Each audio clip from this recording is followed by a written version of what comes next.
हर हर महादेव। आज आप सुनेंगे सोम प्रदोष व्रत कथा। सोम प्रदोष व्रत कथा सभी प्रदोष व्रतों में अधिक महत्व बताया जाता है। धार्मिक मान्यताओं के अनुसार प्रत्येक माह की त्रयोदशी तिथि में सायंकाल को प्रदोष काल में प्रदोष व्रत का पूजन किया जाता है। मान्यता है कि प्रदोष के समय महादेव कैलाश पर्वत के रजत भवन में इस समय नृत्य करते हैं और देवता उनके गुणगान करते हैं। ऐसे में जो भी जातक या व्रत करते हैं, भोलेनाथ की कृपा से उनकी सभी मनोवांछित कामनाओं की पूर्ति होती है। मान्यता है कि सोमवार के दिन प्रदोष व्रत को करके जो भक्त प्रदोष काल के समय भगवान शिव की पूजा करते हैं, उनके सभी पाप शिव जी नष्ट कर देते हैं और शिव भक्ति को प्राप्त भक्त उत्तम स्थान और सुख पाता है, जैसा कि सोम प्रदोष व्रत की कथा में बताया गया है। सोम प्रदोष के दिन भोलेनाथ की रुद्राभिषेक और श्रृंगार का विशेष महत्व है। इस दिन सच्चे मन से भोलेनाथ की पूजा करने से मनवांछित फल की प्राप्ति होती है। लड़का या लड़की की शादी विवाह की अड़चनें दूर होती है। संतान की इच्छा रखने वाले लोगों को इस दिन पंचगव्य से महादेव का अभिषेक करना चाहिए। वहीं ऐसे जातक जिन्हें लक्ष्मी प्राप्ति और कैरियर में सफलता की कामना हो, उन्हें दूध से अभिषेक करने के बाद शिवलिंग पर फूलों की माला अर्पित करनी चाहिए।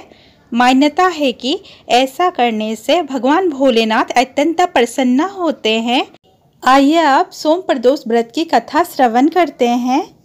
पौराणिक कथा के अनुसार एक नगर में एक ब्राह्मणी रहती थी। उसके पति का स्वर्गवास हो गया था।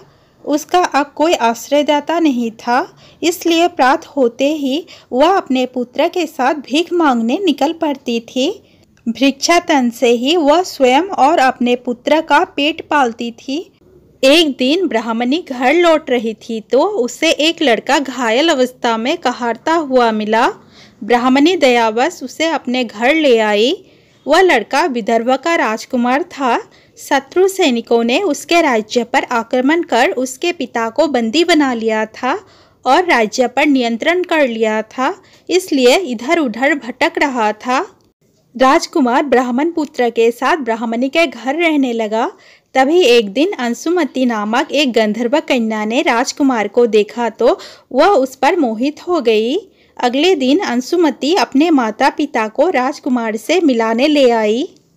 उन्हें भी राजकुमार भा गया। कुछ दिनों के बाद अंशुमती के माता पिता को शंकर भगवान ने स्वप्नों में आदेश दिया कि राजकुमार और अंशुमती का विवाह कर दिया जाए। उन्होंने वैसा ही किया। ब्राह्मणी प्रदोष व्रत करती थी। उसके व्रत के प्रभाव और गंधर्वराज की सेना की सहायता से राजकुमार ने विदर्भ से शत्रुओं को खदेड़ दिया और पिता के राज्य को पुनः प्राप्त कर आनंद पूर्वक रहने लगा। राजकुमार ने ब्राह्मण पुत्र को अपना प्रधानमंत्री बनाया। ब्राह्मणी के प्रदोष व्रत के महात्म्य से जैसे राजकुमार और ब्राह्मण पुत्र के दिन फिरे, वैसे ही शंकर भगवान अपने दूसरे भक्तों के दिन भी फेरते हैं। प्रेम से बोलिए भगवान शंकर की जय। दोस्तों, वीडियो अच्छा लगा हो तो प्लीज़ वीडियो को लाइक, शेयर और चैनल को सब्सक्राइब करना ना भूलें। धन्यवाद।